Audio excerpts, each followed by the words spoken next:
नमस्कार, आदाब, सत श्री अकाल। मैं हूं राहुल बारिक और आप सभी का स्वागत करता हूं आपका अपना YouTube channel amazing farming tech with Rahul में। किसान भाइयों, जैसा कि हम आपको दिखा रहे हैं, हम एक जुगाड़ बनाने की चेष्टा कर रहे हैं, क्योंकि ये जो जुगाड़ है इसको जब हमने अमेज़न पर चेक किया तो ये हमें काफ़ी कॉस्टली पड़ रहा था। लगभग 3000 का पड़ रहा था, लगभग 8-10 सेट था इसमें। तो इतना महंगा खरीद को कुछ फ़ायदा नहीं है, क्योंकि हम किसान हैं, हमें जुगाड़ से काम चलाना है और हमें कम से कम खर्च से ज़्यादा से ज़्यादा मुनाफा कमाना है। तो दोस्तों देखिए हमारा जुगाड़ कितना अच्छे से काम कर रहा है और इससे हम काफ़ी ज़्यादा खुश हैं, क्योंकि ये हमारा काफ़ी अच्छे से ये काम कर रहा है। किसान भाइयों, जितना ज़रूरी हमें समय पर पौधों पर खाद देना होता है, उतना ही ज़रूरी होता है कि हम पौधे को सही समय पर ट्रेन करें।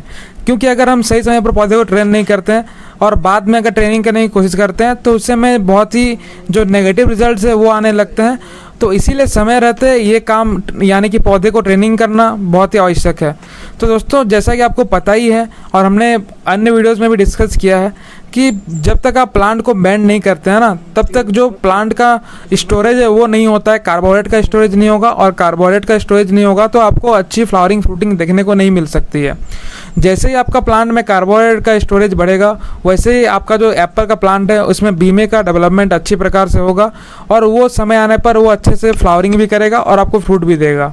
तो दोस्तों, हमारा जो मुख्य मेन मोटिव है वो है प्लांट में जो कार्बोहाइड्रेट का स्टोरेज है वो बढ़ाना, और उसके लिए हमें प्लांट को बेंड करना पड़ता है।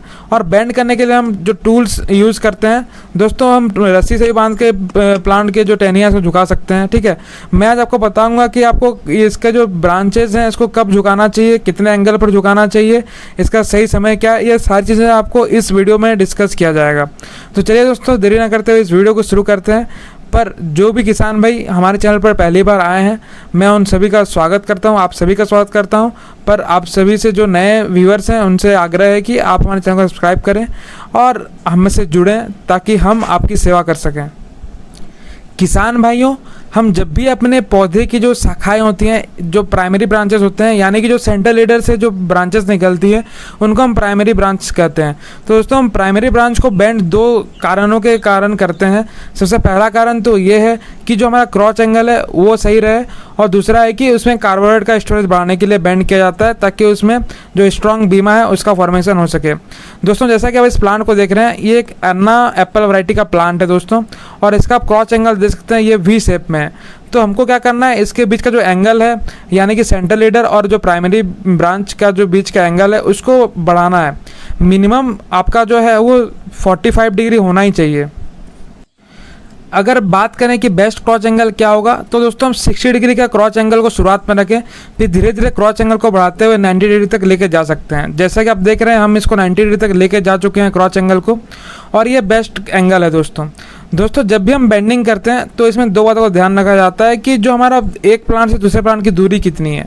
ठीक है, अगर आपका रूट स्टॉक M9 है और प्लांट से प्लांट का डिस्टेंस 3 फीट रखा है आपने, तो दोस्तों हमारे पास 1.5 फीट का ही जगह बचता है एक प्लांट का जो टहनी है उसको बढ़ने के लिए। अगर 1 फीट से ज़्यादा उसको बढ़ने नहीं दिया जा सकता है, तो अगर 1.5 फीट पहुँच चुका है उसका लेंथ, तो उसको आप बिलो हॉरिजॉन्टल कर दें। उससे पहले तक आपको बिलो हॉरिजॉन्टल नहीं जाना है। अगर आप बिलो हॉरिजॉन्टल करोगे तो जो टहनी है फिर से मुड़ के ऊपर की तरफ जाने की कोशिश करेंगे। तो उससे अच्छा यही रहेगा कि जब तक आपका प्लांट का जो लेंथ, प्लांट की जो टहनियों का जो लेंथ है वो 1.5 फीट नहीं हो जाता है, तब तक आप उसको बिलो हॉरिजॉन्टल पर ना लेके जाएं।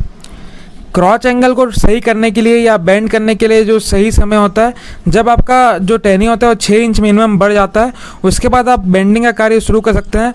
और इसके लिए कोई निश्चित समय सीमा नहीं है कि इसी समय पर इसका बेंडिंग होना चाहिए।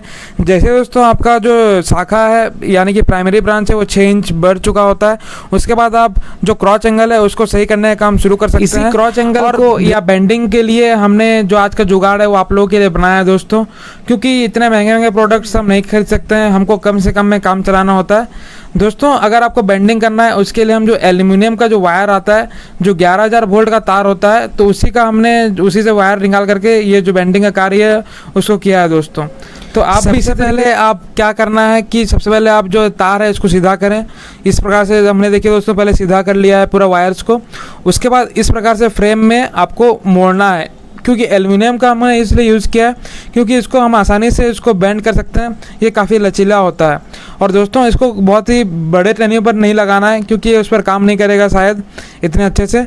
और हमने इसीलिए आपको कहा है कि आपको शुरुआत में ही कर लेना है ये काम, क्योंकि बाद में आप जब बेंड करते हो तो क्या होता है उसमें वाटर शूट काफ़ी सारे निकलते हैं, इसीलिए ये काम आपको कर लेना है ताकि आपके पौधे में वाटर शूट ना निकले बल्कि बीमा का फॉर्मेशन हो अच्छे से और आपको अगले साल अच्छे फ्लावरिंग फ्रूटिंग देखने को मिले। तो दोस्तों फिर भी अगर आपको कोई डाउट रहता है तो कमेंट सेक्शन खुला है आप लोगों के लिए, आप कमेंट करके हमसे पूछ सकते हैं।